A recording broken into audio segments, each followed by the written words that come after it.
नमस्कार दर्शकों, मेरा नाम कोमल है और आप देख रहे हैं टाइम्स पॉडकास्ट। आज हमारे साथ योग गुरु बाबा रामदेव जी के शिष्य हनुमान दास जी उपस्थित है। सर, आपका इस पॉडकास्ट में बहुत बहुत स्वागत है। सर, पहला हम लोग का क्वेश्चन है, सर नहीं, मैं तो आपको गुरुजी एड्रेस करूंगा। गुरुजी, हम लोग का पहला क्वेश्चन है कि आप अपनी स्पिरिचुअल जर्नी बताइए, कैसे आपने चालू की, अपनी पूरी जर्नी हम लोग को बताइए। जी, आपका धन्यवाद कि आपने हमको आमंत्रित किया।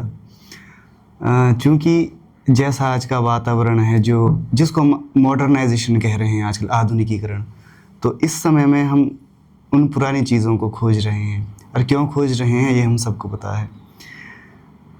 ध्यान देने योग्य बात है कि आज ना देखो, सारी चीज़ें बढ़ रही हैं, टेक्नोलॉजी बढ़ रही है, नए नए वाहन आ रहे हैं, नए नए अस्पताल बन रहे हैं, और डॉक्टर्स भी वैसे ही अच्छे अच्छे डॉक्टर्स आ रहे हैं और इंजीनियर्स आ रहे हैं। लेकिन इन सब के जो सेंटर में है ना, वो मनुष्य है। मनुष्य कि आदमी को हम कैसे अच्छा रख पाएँ, उसको सेंटर में है मनुष्य, जिसके लिए वो सारी चीज़ें की जा रही हैं। अगर वो दुखी हो, परेशान हो, या इन सब का प्रयोजन क्या होता है कि आदमी जो है, देखो हम मेरी एक सिंगल आइडेंटिटी है, तो ऐसे पूरे संसार में जितने भी लोग हैं, तो उन सब का जीवन ना खुशहाल हो, वो प्रसन्न रहें जीवन में, वो स्वस्थ रहें। लेकिन हो रहा है इसके उल्टा। गाड़ी कितनी भी आधुनिक आ रही हो, एक्सीडेंट हो रहे हैं। इंजीनियर्स कितनी अच्छी बिल्डिंग बना ले, लेकिन भूकंप आ जाए ना, एकदम धराशायी हो जाता है सारा। बीमारियां रोज़ आ रही हैं, नई नई बीमारियां आ रही हैं। अगर हम उसका जो ग्राफ देखें ना कि मनुष्य की खुशहाली, उसका स्वास्थ्य, वो किस दिशा में जा रहा है, तो आप देखो वो ग्राफ बढ़ते जा रहा है। वो सारी चीज़ें जो है जैसी होनी थी वैसी नहीं हो रही हैं। तो व्यक्ति समाधान खोजता है। फिर एक होता है टेम्परेरी समाधान कि चलो कुछ समय के लिए थोड़ा मन बहला ले, लेकिन एक होता है परमानेंट सॉल्यूशन। तो हर मनुष्य की भांति मैं भी एक मनुष्य हूँ। तो जो आपने यात्रा के बारे में पूछा, व्यक्ति ना क्या चाहता है अपने जीवन में, वो कुछ भी करता है, जैसे आप हैं या कोई भी हैं, उसके जो मूल में होता है वो होता है सुख। व्यक्ति सुख चाहता है, वो नौकरी करे या कुछ बिजनेस करे, कुछ भी करे। अभी ना कुछ दिन पहले मेरे समझ में एक बात आ रही थी, व्यक्ति इतना पैसा कमाना क्यों चाहता है? ताकि वो अच्छे से अच्छी लाइफ स्टाइल जी सके, दुनिया का जो सबसे बेहतरीन खाना है वो अफोर्ड कर सके, जो लग्जरियस चीज़ें हम जिसको मानते हैं वो उसको अफोर्ड कर सके।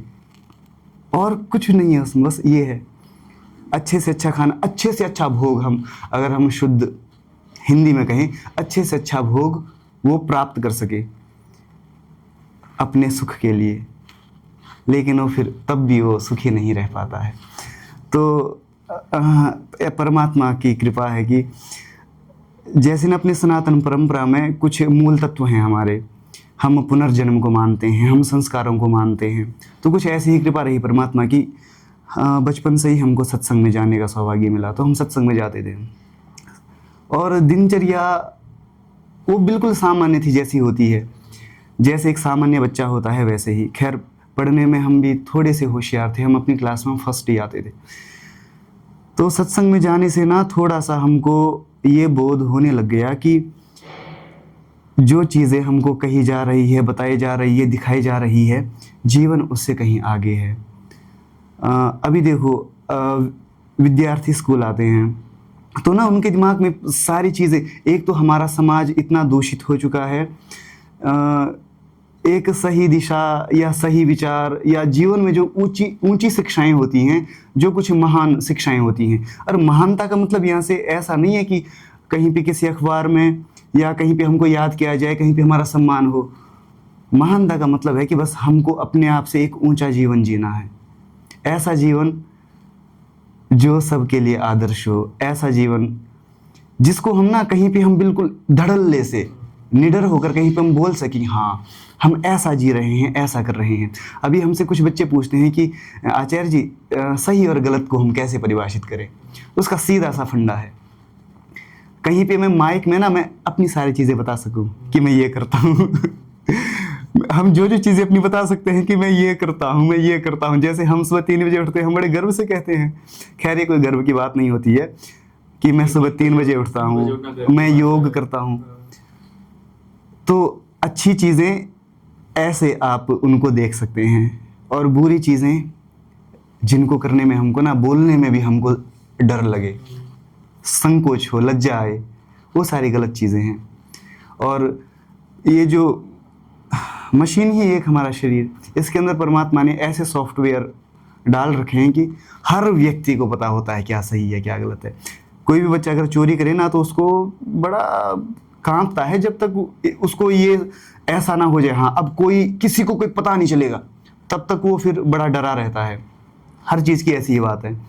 तो ना हमको ये थोड़ा सा बोध हुआ कि जो जीवन अभी जिया जा रहा है, हम पढ़ाई कर रहे हैं, कुछ थोड़े लक्ष्य निर्धारित कर रखे हैं, नौकरी करेंगे, पैसा कमाएंगे, शादी करेंगे, बच्चे होंगे, अच्छा घर मकान होगा, लेकिन उसके बाद फिर क्या? उसके बाद फिर क्या होगा? ये सारी चीज़ें कर ली। एक बात और ध्यान देने की बात है कि कुछ चीज़ें ना हमको ऐसा नहीं कि सब कुछ एक्सपेरिमेंट करना है, कुछ चीज़ हमको दूसरों के अनुभव से सीखनी होती है। सबके परिवार होते हैं, माता पिता होते हैं सबके, तो हमने सारा जीवन देख रखा होता है ना, हाँ कैसे चल रहा है, इनके पास पैसा है, अपने आस पड़ोस में हम देख सकते हैं सबको किसके पास कितना पैसा है, दिख जाता है, सब दिखाते हैं बड़े आश्चर्य की बात है। तो वहाँ से और उनकी व्यक्तिगत जीवन के बारे में ना कुछ चीज़ें हमको पता होती हैं, हाँ ये कैसा इंसान है, तो वहाँ से हम उसको सीख लें, ना कि हम वो एक्सपेरिमेंट करने पे उतर जाएं, हाँ पहले हम ये सब चीज़ें करके देख लें। इसमें बुद्धिमानी की बात नहीं है। तो फिर हम देखते हैं कि लोग परेशान हैं ज़िंदगी से, सब कुछ करने के बाद भी लोग परेशान हो रहे हैं, कितने लोग सब कुछ है फिर परेशान है। तो फिर हमने सोचा फिर ऐसी क्या चीज़ है जो हमको इस परेशानी से दूर ले जाए। जब पैसे से या पद से या प्रतिष्ठा से या सम्मान से व्यक्ति वो सुख नहीं पा रहा है, तो ऐसी क्या चीज़ है? तो फिर ऐसी वो चीज़ अध्यात्म है, ऐसी वो चीज़ परमात्मा है, ऐसी वो चीज़ धर्म का आचरण है। तो हम फिर उस दिशा में पूरा हमारा मन उधर डाइवर्ट हो गया एकदम। ऐसा नहीं कि कहीं से हम किसी ने हमको फोर्स किया, कुछ नहीं, बिल्कुल प्रसन्नता से, खुशी खुशी से। 12th हमने PCM से पास आउट किया। 12th करने के तुरंत बाद, खैर योजना तो हमने काफ़ी पहले से बना ली थी कि हमको घर से जाना है पर 12th करने के बाद आश्रम ना, हमने तब एक आश्रम का नाम सुना था, पर वो आश्रम गुजरात में था। जो हमारा जन्म है उत्तराखंड के एक बिल्कुल पहाड़ी गांव में हुआ है, संसाधनों का नितांत अभाव वहाँ पे उस समय फ़ोन आदि कुछ नहीं थे, ज़्यादा अखबार भी नहीं आते थे। तो हमको आश्रम का पता था गुजरात में। हमने इतनी दूर गुजरात कहाँ पे है ये भी पता नहीं था कि कहाँ पे है, भौगोलिक स्थिति के बारे में हमको कुछ पता नहीं था। एक हमारे मित्र हैं, हमने उनको ऐसा करो हम लोग साइकिल से चलते हैं उत्तराखंड से गुजरात, और हमको दूरी पता नहीं थी उस समय। तो 1-2 साल लग गए होंगे नहीं हम गए नहीं पर 12th करने के बाद हमने सोचा अब घर में नहीं रहा जाएगा, तो घर वाले जाने नहीं देते। तो ना वहाँ पे किसी ने हमको आश्रम का पता दिया, हरिद्वार में भी आश्रम होते हैं। तो हमको जो अभी पूरे संसार में विख्यात है स्वामी रामदेव जी महाराज, जो अपने गुरु जी हैं, उनके आश्रम का हमको पता चला। और उस समय उनके आंदोलन आदि भी चल रहे थे, वो बातें भी थोड़ा कानों में पढ़ी जाती थी। देशभक्ति का काफ़ी उस समय वो उनके माध्यम से काफ़ी चीज़ें चल रही थी। कांग्रेस के खिलाफ उनका जो आंदोलन था, और काला धन, ये सारी चीज़ें भी मन को थोड़ा सा छू गई, हाँ कोई ऐसा कर रहा है। तो ये सोच लिया चलो अब इनके पास चलते हैं। तो फिर हम घर से भाग गए, बिना बताए घर से हम निकल गए। तो फिर हम आश्रम गए, फिर वहाँ 2016 की बात है। तो वहाँ पे रहने के बाद जीवन की हमने ऐसी चीज़ें सीखी हैं, मतलब अगर हम वहाँ नहीं जाते तो हमको अभी ऐसा लग रहा है कि हम वास्तव में जीवन से चूक जाते। अभी ना वास्तव में जो जीवन होना चाहिए, जिसको हम जीवन कह सकते हैं, आज की जो पीढ़ी है, आज की पीढ़ी क्या, देखो अभी हमारी अवस्था 28 वर्ष की है, लेकिन जो 50-60 साल के लोग हैं आज भी, उनको भी, वो भी गुमराह हैं, उनको भी कुछ उतना जीवन का गहरा अनुभव नहीं है या कोई दिशा नहीं है उनको भी। पर परमात्मा की कृपा है कि थोड़ा सा हमने जीवन के ना उन चीज़ों को हमने जाना कि वास्तव में जीवन क्या होता है। जिस जीवन में प्रसन्नता होती है, जिस जीवन में संयम होता है, सदाचार होता है, जहाँ पे खुशियाँ ही खुशियाँ हैं, और ये किसी एक व्यक्ति की बपौती नहीं होती है। आज व्यक्ति परेशान है, उस परेशानी का समाधान भी है, बशर्ते लोग ना, क्या होता है कि थोड़ी देर के लोगों के पास परेशानी आती है, उसके बाद वो परेशानी दूर हो जाती है, कुछ और अच्छा आ जाता है उनके जीवन में। पहले सुख आता है, पहले दुख आता है, फिर सुख आता है, फिर वो दुख को भूल जाते हैं, फिर ऐसे ही चलते रहता है सारा। एक बार ना अगर व्यक्ति सच में दुख को पकड़ ले, परेशानी को पकड़ ले, आपके पैर में कांटा चुभ जाए, जब तक आप उसको निकालोगे नहीं, आप शांत रह पाओगे? कील चुभ जाए कोई, जब तक उसको निकालेंगे नहीं, आप तब तक बैठेंगे नहीं। ऐसे ही व्यक्ति ना वास्तव में दुखी नहीं होता। अगर वो दुखी हो जाए अच्छे से, हमारे गुरुजी तो कहते थे कि दुख का ना बहुत धन्यवाद दो। दुख हमको सत्यता से बोध कराता है, दुख हमको उससे बाहर निकलने की प्रेरणा देता है। और हमने आपको पहले भी एक बात कही थी कि एक होता है टेम्परेरी सॉल्यूशन, भाई बस थोड़ी देर के लिए मन बहला लिया, एक होता है परमानेंट सॉल्यूशन। और ऐसा संभव है, ये कोई कल्पना की बातें या हमारे हजारों ऋषि मुनि, हजारों महापुरुष इस यात्रा से गुजर चुके हैं।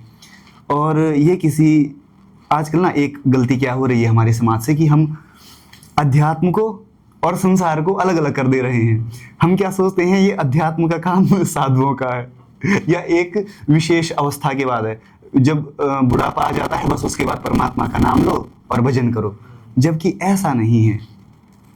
अध्यात्म हर व्यक्ति की मूल आवश्यकता है। बिना अध्यात्म के आप, ये पूरा संसार का आप एक छत्र राज्य आपको मिल जाए, सब कुछ मिल जाए। अब जस्टिन बीबर के हाल देख लो ना, आजकल पागल पागल सा घूमता फिरता है माइकल जैक्सन को देखो और कितने उदाहरण दे। माइकल जैक्सन तो स्वर्गवासी है। ऐसे बहुत से ऐसे उदाहरण हैं जो जिस चीज की हम कल्पना करते हैं, ये चीज मुझे मिल जाए, और देखो उनके पास वो सारी चीजें थी, फिर भी वो दुखी होकर मरे हैं, घोर दुख में मरे हैं वो। और भी अनेक उदाहरण हैं। आप बहुत थोड़े से पहले के 100-200 साल पहले के उदाहरण ले लो, हिटलर को आप देखो।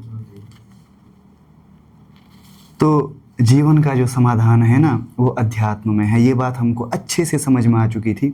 तो फिर हम आज अपने उस निर्णय से पूरे संतुष्ट हैं। जब हम अपना जीवन देखते हैं और दूसरों का जीवन देखते हैं तो हमको भेद एकदम साफ फर्क नजर आता है। तो ये भेद ना हमको नहीं करना चाहिए कि अध्यात्म केवल इनका काम है और ये संसार, ये हम संसारी लोग हैं तो हम नहीं कर पाएंगे। अगर ऐसा भेद करोगे तो फिर आप दुखी रहेंगे हमेशा। समझिए गुरुजी, क्रोध पे कैसे काबू पाया जाए? देखो, पहले ना हमको सारी चीज़ें ना अलग अलग नहीं होती हैं, एक दूसरे से जुड़ी होती हैं सारी चीज़ें। लोग ना पहले तो समझ पाते ही नहीं हैं कि हमारी समस्या क्या है वास्तव में। और जो प्रश्न होते हैं, जिज्ञासा होते हैं, वो वास्तव में जिज्ञासा होनी चाहिए। कौतूहलवश या उत्सुकतावश कोई प्रश्न नहीं होना चाहिए। क्रोध आता क्यों है आपको पता है? जो हमारी आशाएं अपेक्षाएं होती हैं, जो हम सोचते हैं हाँ ये काम ऐसा होना चाहिए, ऐसा होना चाहिए, जो हमारी इच्छाएं होती हैं, जब उस इच्छा में कोई बाधा उत्पन्न होती है तब हमको क्रोध आता है। बिल्कुल सीधी सी बात है। और क्रोध किसी जानवर पे या जानवरों पे भी आता है, लेकिन वो बहुत रेयर चांस होते हैं। कभी कोई पीछे से आके कोई बैल मार दे तो बाकी रहना हमको मनुष्यों के बीच में होता है। तो जब वो हमारी बात ना माने या कभी किसी चीज़ में देर हो जाए तो वहाँ पे ना थोड़ा सा, जब क्रोध आता है थोड़ा सा समय देना चाहिए। हम ना एकदम तुरंत हम रिएक्ट करते हैं, थोड़ा सा समय दो। जब क्रोध की कोई स्थिति उत्पन्न होती है उसमें थोड़ा सा ठहर जाओ, बस थोड़ा ठहर जाओ। जिस व्यक्ति पर आप क्रोध कर रहे हैं वो भी इंसान है। किस कारण से हम ना कभी ऐसा होता है कि बिना कारण जाने ही हम बिल्कुल एकदम ऐसे क्रोधित हो जाएंगे। बाद में हमको पता चलता है अरे बात तो ऐसी नहीं थी तो फिर हमको पश्चाताप होता है। और ये बात एक बार नहीं, ये 1000 बार होती है। जब क्रोध आता है तो एकदम थोड़ा सा ना समय दो, थोड़ा समय देना शुरू कीजिए। आप देखेंगे धीरे धीरे करके आपका क्रोध पूरा समाप्त हो जाता है, पूरा एकदम। आप हर समय करुणा से, हर समय दया से भरे रह सकते हैं। और एक बात, जब हम अपने आप को बड़ा सुपीरियर मान लेते हैं, आपको पता है हम जिस जमीन पर बैठे हैं, हमारे एक पैर भी व्यर्थ नहीं जाएगा। हम जहां जहां हम पैर रखेंगे उसके नीचे हम जैसे हजारों लोगों के सिर दबे पड़े हैं। हम क्या औकात है हमारी, चक्रवर्ती सम्राटों के सिर हमारे पैरों के नीचे दबे पड़े हैं। हम क्या सुपीरियर मानते अपने आप को, जब हम ऐसा मानते हाँ मैं तो ऐसा हूं, ऐसा होना चाहिए था। ये बिल्कुल अहंकार को याद रखना। तो उन सब चीज़ों को थोड़ा सा समझो, थोड़ा समय दो, तो परिवर्तन होगा, ज़रूर परिवर्तन होगा। अपने आप को भी सुपीरियर नहीं मानना चाहिए, कभी भी नहीं। Thank you Guruji, over to you. Sir, क्या आपके जीवन में कोई ऐसा क्षण आया है जब आपको लगा कि हाँ मुझे ये मार्ग अब चुनना चाहिए? देखो, कुछ बातें ना संस्कारों की होती हैं। ऐसा नहीं कि हर व्यक्ति के जीवन में कोई घटना विशेष ही हो, कुछ संस्कारों की भी बात भी होती है। जैसे मेरे जीवन सब कुछ ठीक चल रहा था, एकदम बढ़िया स्मूथली सारी चीज़ें चल रही थी। घर में सब लोग थे, मम्मी पापा थे, सारी चीज़ें चलती, पढ़ लिख रहे थे आराम से। ऐसे नहीं, बहुत सामान्य परिवार से ताल्लुकात रखता हूँ, लेकिन जीवन स्मूथली चल रहा था। कुछ ऐसा नहीं था कि मुझे ये छोड़ के अब कोई ऐसी मजबूरी नहीं थी। लेकिन कुछ संस्कार ऐसे थे कि वो बातें मुझे समझ में आ गई थी कि जो जीवन जिया जा रहा है या जैसा लोग जीवन जी रहे हैं, कोई कुछ चीज़ तो है जो वहाँ से आगे की है। हम ना आपको एक छोटा सा प्रसंग बताते हैं। आज की जो हमारी पीढ़ी है, अपने ग्रंथों से, अपने संस्कारों से, अपनी परंपराओं से दूर होती जा रही है। और इसका कारण हम ही हैं, हमारा समाज ही है, हमारे माता पिता ही हैं। क्योंकि अब देखो, जो मुझे आता है आपको मैं वही चीज़ बताऊंगा। ज्ञान ऐसे ही, जो ज्ञान का आदान प्रदान है वो ऐसे ही होता है। अगर माता पिता को ही पता नहीं है कि वास्तव में जीवन क्या है, तो फिर वो कैसे बता पाएंगे बच्चों को? तो और वो बच्चों पे अपनी इच्छाएं, अपनी अपेक्षाएं, एक्सपेक्टेशंस ऐसे लाद देते हैं कि बेचारा बच्चा गधा बन के रह जाता है, गधे की तरह उन सबको लादे फिरता है। जीवन बिल्कुल ऐसा होना चाहिए कि जैसे एक बगीचा होता है, वहाँ पे फूल खिले हैं, बस फूल खिलता है और अपनी खुशबू बिखेरता है वो। और कोई आमंत्रण देता है कि कोई भी फूल आमंत्रण नहीं देता कि मेरे पास आओ, लेकिन लोग फिर भी वहाँ पे जाते हैं। प्रत्येक बच्चा ऐसा ही फूल है, लेकिन इन फूलों को ऐसे कुचला जा रहा है। एक तो इतनी लचर शिक्षा व्यवस्था है, इतनी लचर हमारी सामाजिक व्यवस्था है, तो इसमें ना काफ़ी परिवर्तन की अपेक्षाएं हैं। अब आप देखिए ना, पहले भी हमने आपको कहा था कि सारी चीज़ें चल रही, सब कुछ हो रहा है, लेकिन जिस चीज़ हो किस लिए रहा है? मनुष्य के लिए, मेरे लिए, आपके लिए, आपके लिए, आपके लिए, सबके लिए। लेकिन हम फिर भी दुखी हैं, हम भी परेशान हैं। अगर हम बाहर जाएं, देखो कितनी समस्या होती है, कितना प्रदूषण है, कितनी चीज़ें हो रही, कितनी घटनाएं हो रही हैं, कितने बलात्कार हो रहे हैं, कितनी चोरी की घटनाएं हो रही, कितनी हत्याएं हो रही हैं। तो ये हम किस सभ्यता की तरफ हम जा रहे हैं? हम अपने आप को, हम बड़े सभ्य हो रहे हैं, अच्छी गाड़ी हमारे पास आ गई, हम बड़े सभ्य हो जाएंगे। सभ्यता संस्कारों में होती है, सभ्यता विचारों में होती है, सभ्यता हमारे सादेपन में होती है, सभ्यता संस्कारों में होती है। तो एक जो झूठी सभ्यता का आवरण हम ओढ़ रहे हैं ना, और इसके जिम्मेदार हम सारे हैं।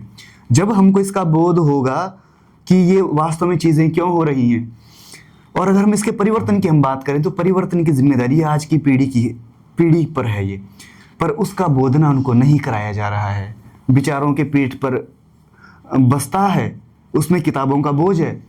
उनको कभी सामाजिकता का, उनको कभी ऊंची शिक्षाओं का ज्ञान दिया ही नहीं जाता है। प्राचीन काल में ऐसा होता था कि बच्चा ना, मतलब ऐसी ऋषिकाएं, ऐसी माएँ होती थी, मतलब पालने में। अब देखो तो अब क्या होता है, वो तो आप भी अपने घर में देखते होगे, छोटा बच्चा, उसको फ़ोन, कुछ भी हो जाए उसको फ़ोन दे दो, रो रहा है फ़ोन दे दो, खाना खा रहा है फ़ोन दे दो। ये इतना बुरा कर रहे हैं उसके साथ, इतना बुरा कर रहे हैं कि सोच भी नहीं पा सकते हैं। बच्चा जो है हर चीज़ ऑब्जर्व करता है, सारी चीज़ें वो देखता है, जो भी उसके आँखों से कानों से जो सारी चीज़ें उसके अंदर जा रही हैं ना, वो इकट्ठा हो रही है अंदर। जो बात का जीवन है वो फिर वैसे ही होगा। अभी देखो यूट्यूब पर या कार्टून भी दिखा देते हैं, बहुत सारी चीज़ें हैं, तो जीवन कार्टून जैसे ही हो जाता है पूरा। फिर जीवन उनका कोई बाद में ना कुछ अच्छा जीवन, खास जीवन, आदर्श जीवन नहीं हो पाता है। बच्चों को ऊंची शिक्षाएं देनी चाहिए। देखो जो श्रीमद् भगवद गीता है, अपने पास कोई कमी नहीं है ऊंची शिक्षाओं की, ऊंचे आदर्शों के, अरे भरे पड़े हैं। आपका पूरा जीवन निकल जाएगा, आप तब पढ़ नहीं पाओगे, समझ नहीं पाओगे। गीता है, उपनिषद हैं, वेद हैं, दर्शन हैं, आरण्यक हैं, बहुत बहुत सारा है। कभी हमने उस दिशा में ध्यान नहीं दिया।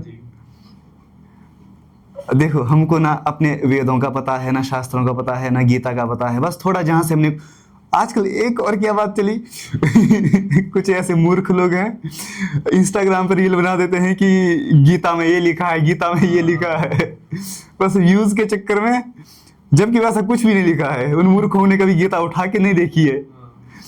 तो बच्चों को ऊंची शिक्षाएं, और ये सारा ट्रेनिंग का खेल है सारा। देखो जब आर्मी में हम जाते हैं वहाँ पे कैसा अनुशासन हम देखते हैं। अब ऐसा थोड़ी कि जो पहले से सारा सीखे हैं सारा कुछ, वहाँ पे कुछ ऐसे लोग भी, ऐसे क्या पहले सभी ऐसे होते हैं, थोड़े से आलस से होता है, थोड़ा चीज़ों को अनुशासन में करने का ढंग नहीं होता है, लेकिन वहाँ पे उसके बाद जाने के बाद देखो कैसे अनुशासन, इतना कठोर अनुशासन होता है। लेकिन आजकल थोड़ा सा तो इस पर ध्यान देने की आवश्यकता है। सर गुरुजी, बहुत लोगों के लिए योगा जो है वो सिर्फ फिजिकल एक्सरसाइज होता है, पर जैसे इससे पहले हम लोग बात कर रहे थे, बताया कि योगा के अंदर एक बहुत डीपर स्पिरिचुअल डायमेंशन भी होता है। योगा के स्पिरिचुअल डायमेंशन के बारे में हम लोग देखो अभी ना हमको जो कहने की आवश्यकता पड़ रही है, योग के जो और भी घटक हैं या उसकी जो गहराई है उसको हम अध्यात्म से जोड़ें, जबकि ऐसा हमको कहना पड़ रहा है। ऐसा नहीं है, योग अध्यात्म ही है। आजकल बाजारवाद ने बड़ी दुर्गंध फैला दी है। एक बात तो ठीक है कि उसको किसी की जीविका का वो एक साधन बना है, लेकिन अगर उसको अपने ग्रंथों से, परंपराओं से नहीं जोड़ते। योग किसकी देन है? विशुद्ध रूप से अपने भारत की देन है, अपने ऋषियों की देन है। अगर हम वहाँ से उसको कनेक्ट नहीं करेंगे, वहाँ से इसको जोड़ेंगे नहीं, तो फिर वो योग करने से जो होना चाहिए था वो नहीं होगा। देखिए, योग करने से अगर आपकी चंचलता दूर नहीं हो रही है, योग करने से आपके अंदर स्थिरता नहीं आ रही है, प्रसन्नता नहीं आ रही है, और जो एक इंसान होने की जो बेसिक जो क्वालिटीज़ हैं, अगर आपके अंदर दया, क्षमा नहीं है, अगर ये सब अगर नहीं आ रही हैं, तो आप योग नहीं कर रहे हैं, फिर आप योगा कर रहे हैं। तो ना योग अध्यात्म ही है। देखो योग की जो बिल्कुल जो योग का सबसे प्रामाणिक ग्रंथ है वो योग दर्शन है, महर्षि पतंजलि जी ने लिखा है। तो उसमें उन्होंने योग को बताया है, योग चित्त वृत्ति निरोध। हम बच्चों को रोज बताते रहते हैं, और वे जितने विशुद्ध रूप से और जितने भी और अच्छी तरीके से हम बच्चों को समझाने की हम चेष्टा और भी अधिक हम करेंगे, जो हमारा चित्त है ना वो एकदम शांत हो जाए, एकदम शांत, ऐसा कि बाहर कितनी भी हलचल हो रही हो। आप ये कल्पना करो कि मेरे पास आज जितनी संपत्ति है एकदम से जीरो हो जाए, उस समय मेरा क्या रिएक्शन होगा? उस समय मैं बिल्कुल एकदम शांत रहूं, एकदम शांत, बिल्कुल प्रसन्न रहूं उस समय भी, और चाहे पूरी दुनिया की दौलत आ जाए तब भी मैं वैसे ही रहूं, एकदम शांत स्थिर। हमने ना जैसे स्वामी रामदेव जी महाराज हैं, उनके जीवन से हमने इतनी सारी चीज़ें देखी हैं, इतनी सारी चीज़ें सीखी हैं। अगर हम वहाँ पे नहीं जाते तो हमको लग रहा हम जीवन से चूक जाते। तो वहाँ से आने के बाद, वहाँ से जब हम आए थे, देखो एक ना सबके एक अलग अलग यात्राएं होती है, जर्नी होती हैं। तो जहाँ तक जिस व्यक्ति की भूमिका होती है वहाँ तक उसको धन्यवाद दीजिए और आप अपनी यात्रा पर आगे निकल जाइए। तो वहाँ से आने के बाद भी मैं फिर काफ़ी जगह मैं गया हूँ। मैं हिमालय में गया हूँ, वहाँ पे काफ़ी समय में रहा, और भी दूसरे आश्रमों में गया हूँ, वहाँ के जो संत महंत है सबसे हमने बातचीत की, उनके पास भी रहा, उनसे भी सीखा। तो अब आप ये प्रश्न मत कीजिएगा कि योग को अध्यात्म से कैसे जोड़े। नहीं, मेरा प्रश्न थोड़ा डिफरेंट है। योग अध्यात्म ही है। अभी ना योग दर्शन में अष्टांग योग कहा है। योग की 8 सीढ़ियां होती हैं, यम नियम आसन प्राणायाम प्रत्याहार धारणा ध्यान समाधि, ये 8 अंग हैं योग के। इन 8 अंगों का अगर ऐसे स्टेप बाय स्टेप हम नहीं चलेंगे तो हम कुछ भी कर लें। अब आप देखिए, एक जो जिम्नास्ट होता है, काफ़ी अच्छा उसका बैलेंस है, काफ़ी अच्छा उस फ्लेक्सिबिलिटी उसके अंदर है। वो आजकल तो ऐसे लोग खड़े हो जाए, एक उंगली के ऊपर खड़े हो जाते हैं।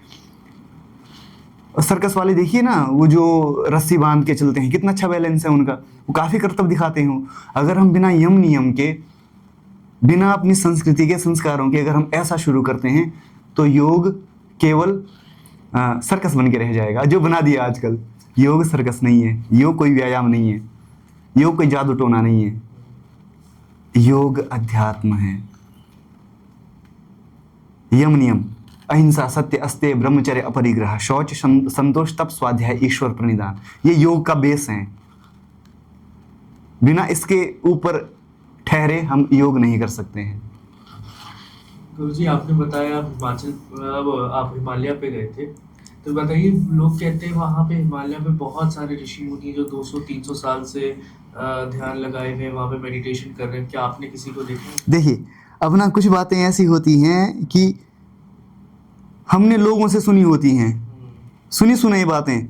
कहीं पे कोई अगर आपसे कोई ऐसी बात कहेगा कि वहाँ पे ना 100 साल से कोई एक व्यक्ति तपस्या कर रहा है, आप किसी दूसरे व्यक्ति को कहोगे, वो जाके उसको 500 साल तक ले जाएगा। चीज़ें ऐसी नहीं होती हैं। मनुष्य के शरीर की एक सीमा होती है। 200-300 साल का ऐसा हमने कोई नहीं देखा, और ना उसको देखने की आवश्यकता है। ऐसा नहीं कि जो 200-300 साल से तपस्या कर रहा है उनको हम सिद्ध मानेंगे, वहीं पे जाके फिर हम, ऐसा नहीं। अरे अपने यहाँ तो नचिकेता जैसा बालक, ये जो बालक ही था अभी 14-15 साल का, ध्रुव जैसा बालक, वो ज्ञान को प्राप्त हो गए, तो हम क्यों फिर 200-300 साल लोगों की प्रतीक्षा करें? तो इसका आयु से कोई लेना दे। और जो अपनी परंपरा है, यहाँ पे ज्ञान का महत्व होता है। देखिए, जैसे आप हैं, गुरुजी कहते हैं आप हमसे आयु में बड़े हैं, तो यहाँ पे जो ज्ञान से बड़ा होता है उसको बड़ा माना जाता है अपनी संस्कृति में। तो उतना भी बड़ा नहीं।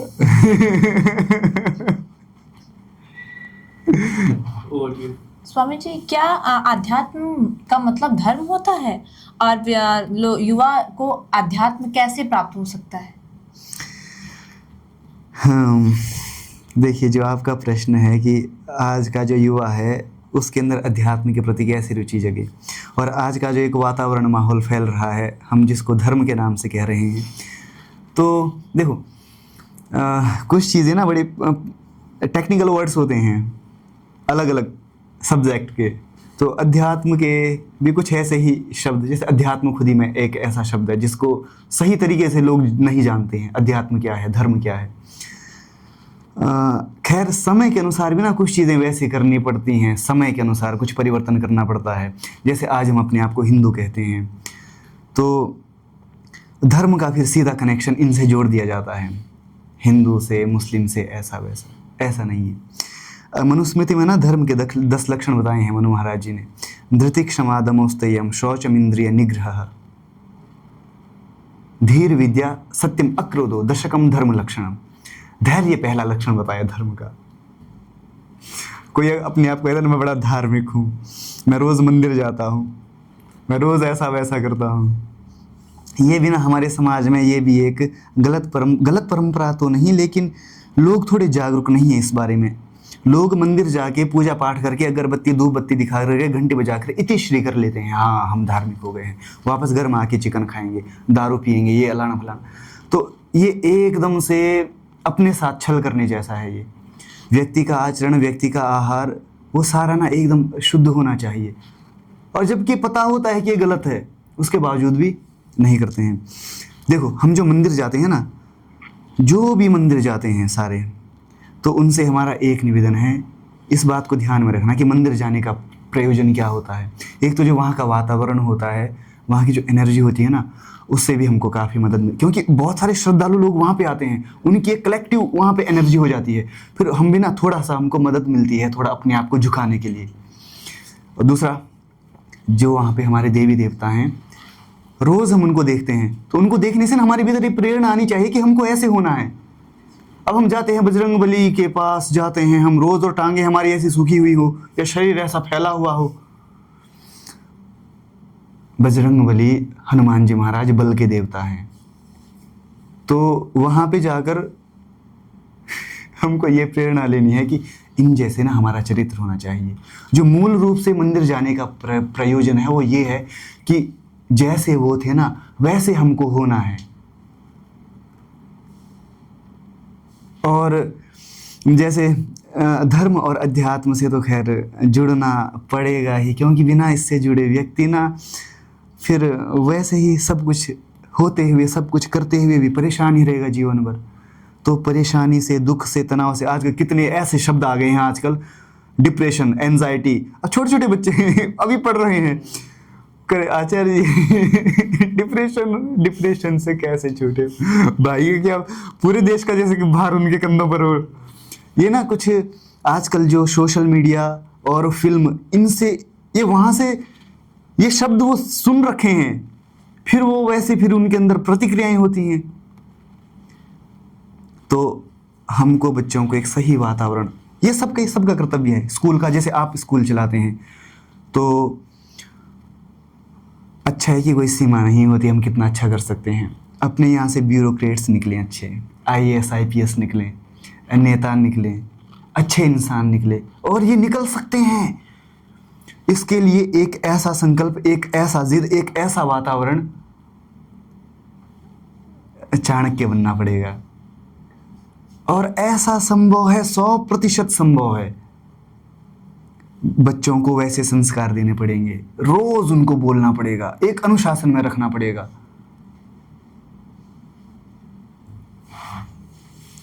स्वामी जी, छात्रों के लिए आपकी ऐसी कौन सी आदतों या मूल्यों सुझाएंगे आप जो उन्हें संतुलित और उद्देश्यपूर्ण जीवन जीने में मदद करे? देखिए, परमात्मा ने हमको एक शरीर दिया है, इस शरीर के विभिन्न अंग हैं, उनमें से एक अंग क्या है? मस्तिष्क। तो इसका प्रयोग सब करते ही हैं, लेकिन आजकल ना इसका प्रयोग कम कर दिया है। कैलकुलेटर यूज़ करके दिमाग की क्षमता कम कर दी है, चैट GPT यूज़ करके सोचने की क्षमता कम कर दी है। आजकल कुछ भी किसी को चाहिए, तुरंत चैट GPT पे टाइप करो, वो पूरा आ जाता है। तो ये ना हमारे मस्तिष्क की क्षमता को कम कर रहा है। तो अपने दिमाग को, अपने मस्तिष्क को इन संसाधनों का आदी मत बनाइए, और थोड़ा उद्देश्यपूर्ण जीवन जीना चाहिए थोड़ा सा। आजकल ना बच्चों को आजकल बच्चों को ये ही पता नहीं है कि वो पढ़ते क्यों हैं। वो ना माता पिता को पता है कि वो क्यों पढ़ा रहे हैं बच्चों को। किसी से भी पूछो, संतुष्टिजनक उत्तर नहीं मिलता है उनसे। एक रटा रटाया बना बताया उत्तर उनको मिलता है, या तो अपनी अपेक्षाओं के बोझ तले वो बच्चों को स्कूल भेजते हैं कि तू इंजीनियर बन, तू ये बन, तू वो बन। जबकि जीवन को ना बहुत स्वाभाविक होना चाहिए। खैर, तो हमको अपने अपने उद्देश्य, किसी की देखा देखी अनुकरण मत करो। अपना उद्देश्य स्वयं खोजो, ऊंचे आदर्शों को देखो, उनसे प्रेरणा पाओ और अपना उद्देश्य खुद बनाओ। और ये कोई मुश्किल काम है? नहीं। अच्छी किताबें पढ़ो। देखो, अच्छी किताबें पढ़ो, बायोग्राफीज हैं, भरी पड़ी हैं इतनी बायोग्राफी, इतने सारे महापुरुष। केवल मैं भारत की बात नहीं कर रहा हूँ, पूरे संसार की बात है। इतने बड़े बड़े साइंटिस्ट हुए हैं, इतने हर क्षेत्र में। उनको पढ़ो, उनको सुनो, उनकी किताबें पढ़ो, आपको उद्देश्य मिलेगा अपने जीवन का।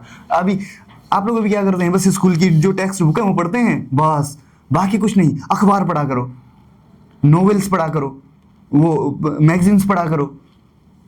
ये सब पढ़ने से थोड़ा ना आपको ये बोध होगा कि संसार में क्या चल रहा है, कैसे हो रहा है, और इसमें मेरी भूमिका क्या हो सकती है। और अपनी भूमिका तय करो। किसी के देखा देखी डॉक्टर इंजीनियर बनने का ख्वाब मत देखो। मेरा अगला प्रश्न है कि अनुशासन और दिनचर्या का बच्चों के मानसिक और आध्यात्मिक विकास में क्या योगदान है? बिल्कुल इतना योगदान है, बहुत सारा जो योगदान है अनुशासन का है, सारा योगदान ट्रेनिंग का है। आप जैसा ट्रेन करोगे बच्चे को, वो बच्चा वैसे बनता है। अभिमन्यु की कथा सुनी है ना? देखो। अच्छा सॉरी, आप कुछ कह रहे थे? हाँ जी जी बोलिए। ये मेरा क्वेश्चन था आपसे कि अब आपने जैसे डायलिम्स फैमिली, हम लोग की फैमिली ज्वाइन कर ली है, तो आपका क्या है, आप कैसे स्टूडेंट्स को यहाँ गाइड करना चाह रहे हैं, आपने क्या सोच के रखा है? देखिए, हम ये तो नहीं कहेंगे कि हम इतना जानते हैं, ऐसा कुछ भी नहीं होता है कि हम इतने हैं या ऐसे हैं, हम ऐसा कर सकते हैं। फिर भी हम एक काफ़ी बड़े संस्थान में रह चुके हैं, काफ़ी महापुरुषों का सानिध्य प्राप्त है और काफ़ी कुछ सीखा है जीवन से। मैं ना अभी जब मैं आश्रम में था तो वहाँ पे एक ट्रस्ट का मैं प्रेसिडेंट था।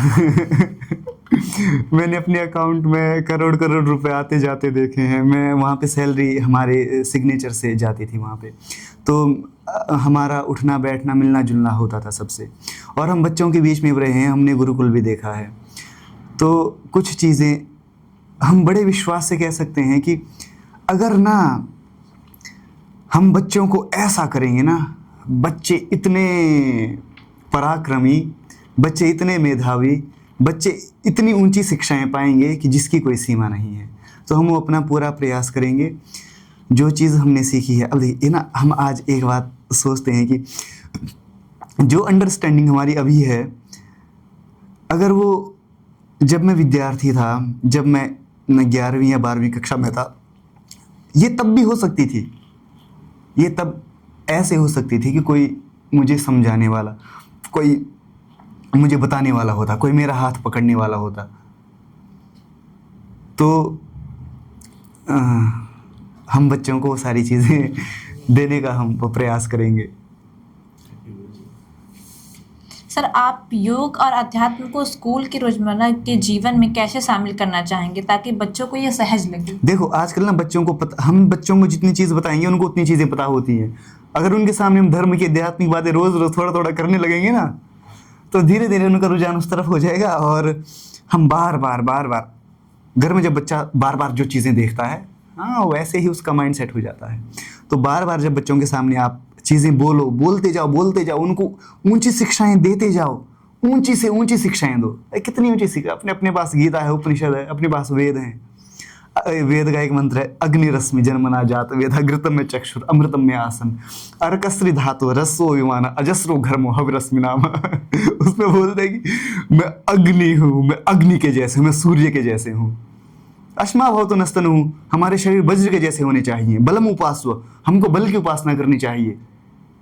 सारे अपने शास्त्रों में लिखे हैं। बार बार बच्चों के सामने ये बोलो ना, तो देखो, नहीं तो बच्चे फिर क्या, अगर ऊंची शिक्षा नहीं दोगे बच्चे को तो बच्चा फिर वो पुनीत सुपरस्टार बनेगा।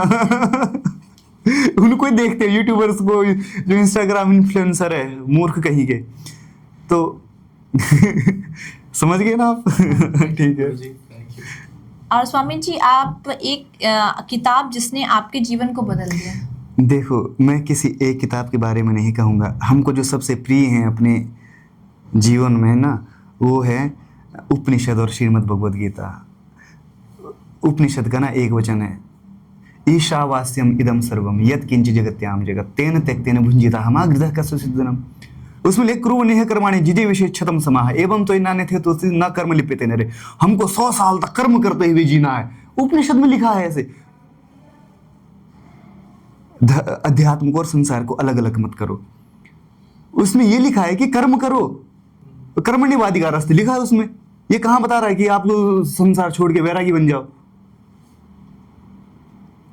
अर्जुन को क्या संन्यास दिलवाया योगेश्वर भगवान ने? नहीं। बोल रहे तीर उठा मार उनको, समझ गए? स्वामी जी, एक दैनिक आदत जो आप कभी नहीं छोड़ना चाहेंगे? वो है हमारे सुबह उठने की आदत। हम सुबह ब्रह्म मुहूर्त में उठते हैं और ये कभी नहीं छूटेगी। और एक मंत्र जो आप विद्यार्थी को देना चाहेंगे? विद्यार्थियों को हम ये मंत्र देना चाहेंगे कि अभी ना आपके अंदर इतनी क्षमताएं हैं, इतनी अपार संभावनाएं हैं आपके भीतर, अपार संभावनाएं, पूरा आकाश आपके सामने फैला पड़ा है। आप क्या कर सकते हैं आपको पता नहीं है, इसलिए आपके गुरुजन, आपके बड़े जो आपको बताते हैं वो करते जाओ। आप इतना कुछ कर सकते हैं, इतना कुछ कर सकते हैं। स्वामी विवेकानंद आपके भीतर हैं, भगत सिंह आपके भीतर है, डॉक्टर APJ अब्दुल कलाम आपके भीतर है। जो बड़े से बड़ी शख्सियत है वो आसमान से थोड़ी टपकी है, उन्होंने मेहनत की है, पुरुषार्थ की है, अपने जीवन में ऊंची शिक्षाओं को, ऊंचे आदर्शों को उन्होंने जिया है। और महानता किसी की बपौती नहीं है। ऐसा नहीं कि बस वो यही महान बनेगा। जो करेगा, जितना करेगा उतना मिलेगा, उतना बड़ा बनेगा वो। सर, आध्यात्म को लेकर लोगों की सबसे बड़ी गलतफहमी क्या है और उसका समापन क्या है? जितना हमको समझ में आया है कि अध्यात्म को लेकर ना लोगों की गलतफहमी ये है कि लोगों ने ये सारे बचने के बहाने हैं बस, कि ये उसके माथे पे थोप दे, उसका काम है, कि ये अध्यात्म साधुओं का काम है, धर्म उनका काम है, ये हमारा काम नहीं, हम संसारी लोग हैं। ये मुझे काफ़ी बड़ा इशू लगता है। अध्यात्म धर्म सबके लिए है समान रूप से। भगवान श्री राम जी कौन से सन्यासी थे भाई? भगवान श्री कृष्ण कौन से सन्यासी थे? राजा जनक कौन से सन्यासी थे? जबकि वो अध्यात्म की जीती जागती मिसाल है, वो धर्म की मिसाल है। धर्म को, अध्यात्म को, सबको जीना चाहिए। अगर पता नहीं है तो पता करो, जो जानते हैं उनके पास जाओ, उनसे पूछो और फिर अपना जीवन वैसे जियो। स्वामी जी, मेरा एक पर्सनल क्वेश्चन है कि मैं परमात्मा पे विश्वास तो रखती हूँ, परंतु मैं किसी एक मूर्ति या किसी पाठ पूजा ये करने में भरोसा नहीं रखती। देखो बच्चे, ऐसा है कि ऐसा कहते हैं, जितने मनुष्य होते हैं ना संसार में, सबके उतने रास्ते होते हैं। जो आपको सही लग रहा है आप वो कीजिए, जिसमें आपकी रुचि है, जहाँ पे आपका ध्यान जाता है आप वो कीजिए। आपका उसमें है, आप निराकार परमात्मा को मानते, आप मानते हैं कि जिस शक्ति ने इस पूरे संसार को बनाया है मैं उसे मानूंगी। खैर ऐसा भी नहीं है कि आप सबका विरोध करते हैं कि ये मूर्ति मत मानो इसको, आप ऐसा भी नहीं है ना। तो ये ठीक है, अच्छा है, ये इसमें कोई गलत नहीं है। तो सबके ना देखो अपने यहाँ पे दो धाराएं हैं, एक निराकार को मानते हैं और एक साकार को मानते हैं। तो देखो जो पहली क्लास का बच्चा होता है ना, उसको हम 12वीं की किताब लेके थोड़ी देते हैं। तो ऐसा कहते हैं कि पहले ना लोग एकदम निराकार को नहीं समझ पाते हैं, तो उनको आकार से गुजारा जाता है। पहले उनकी वृत्तियों को एकाग्र किया जाता है। अगर उनके सामने कोई चीज़ नहीं होगी, कोई मूर्ति नहीं होगी ना, तो फिर वो भटक जाते हैं। तो पहले उनको एक मूर्ति दी जाती है, पहले उनको एक इष्ट दिया जाता है। तो उस इष्ट को करते करते उसकी पूजा करते करते, उसकी आराधना करते करते उनका मन एकदम एकाग्र हो जाता है, सारी वृत्तियाँ छूट जाती है। फिर वो मूर्ति से वो फिर मूर्त से फिर वो धीरे धीरे करके अमूर्त में चले जाते हैं। बात समझ आई? लेकिन आजकल के लोग उस मूर्ति को ही भगवान समझ ले रहे, जैसे कोई शिव की आराधना कर रहा है, कोई कृष्ण की कर रहा है। तो ये बस ये है, उनको कोई बता नहीं रहा है। जैसे आपने प्रश्न किया, अगर आप जैसे आके प्रश्न करें तब तो हम समाधान दें। बच्चे, सबकी जिम्मेदारी मत लो, अपनी जिम्मेदारी लो, ठीक है ना। और जिसको जानना होगा, पूछना होगा, कहीं ना कहीं किसी को खोज लेगा, पूछ लेगा। बाकी आजकल इतने संसाधन है कि विचार पहुंच ही जाते हैं। अच्छा, अब अंत में डालिम्स के अभिभावकों, शिक्षकों और छात्रों को कौन सा संदेश देना चाहेंगे?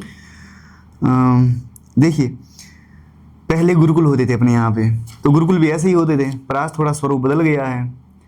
तो बच्चे ना अगर घर में रहते हैं तो वहाँ पे बिगड़ने के चांस ज़्यादा हैं, वहाँ पे उतना कंट्रोल नहीं है। जब माता पिता का खुद के ऊपर कंट्रोल नहीं है तो बच्चों के ऊपर कैसे होगा? जो यहाँ पे डेलिम्स में यहाँ पे जो हॉस्टल में बच्चे रहते हैं, तो वो फ़ोन भी उनकी लिमिट है। उस चीज़, इतना बड़ा सौभाग्य है कि बच्चे बचे हैं उस चीज़ से। तो अभिभावकों को, जिनके बच्चे आसपास से आते हैं, तो उनको हम यही कहना चाहेंगे कि बच्चों के ऊपर खूब अनुशासन पे उनको चलाओ, उनके ऊपर ना ज़्यादा लाड़ प्यार मत दिखाओ, ज़्यादा लाड़ प्यार में उनको बिगाड़ो मत, फ़ोन से दूर रखो। छोटा बच्चा होता है, उसको आप चाकू थमा दो, वो चाकू से अपना हाथ पैर काट लेगा, उसको चाकू नहीं देते हैं ना।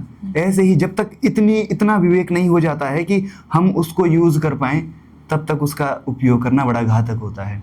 कठोर अनुशासन में रखो, बच्चों को ऊंची शिक्षाएं दो, ऊंचे आदर्श दो बच्चों को। ये माता पिता का कर्तव्य है।